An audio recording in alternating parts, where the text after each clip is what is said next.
we all know the term ADKAR, working at Prosci. Can you tell us what the Prosci ADKAR model is? Yeah, absolutely. ADKAR is Prosci's individual change model, founded by our founder, Jeff Hiatt.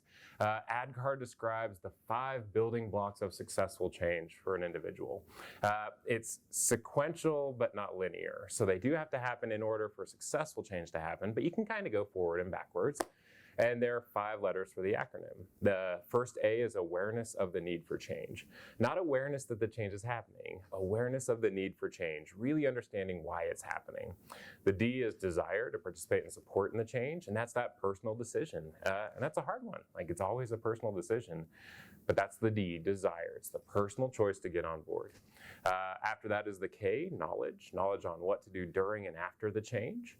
After knowledge comes ability, the capability to do your job different. And so that's where you're actually demonstrating the new way of doing your work. You're following the new process, using the new tool.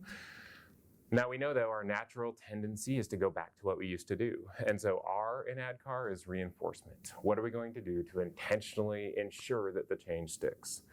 Awareness, desire, knowledge, ability, reinforcement. It's how an individual goes through change, whether it's at home or in the community, and it's how we help change practitioners support their people through change.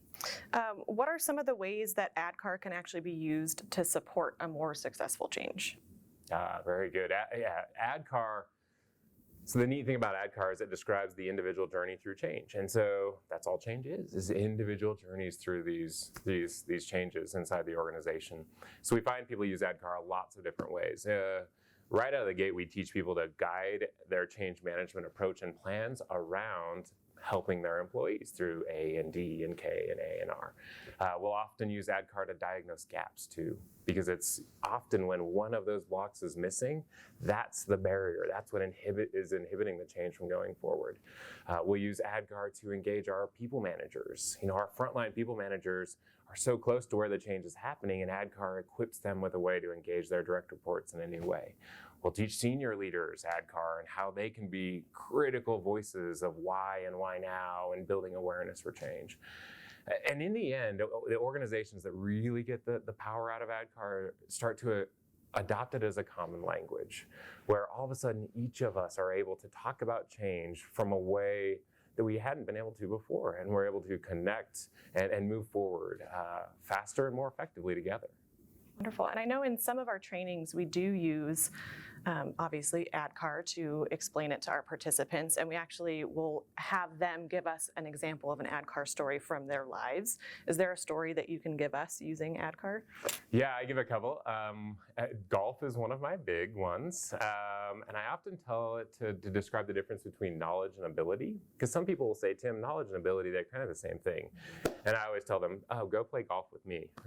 And not even a whole day of golf, Delanie. Like, one hole of golf is all it takes, because I have the knowledge. I know how to approach the ball. I know how far apart to keep my feet. I know I'm supposed to keep my head down. I know I'm supposed to keep my head down. Like, I know I'm supposed to keep my head down, but the ability is not there. And so this is the way I golf.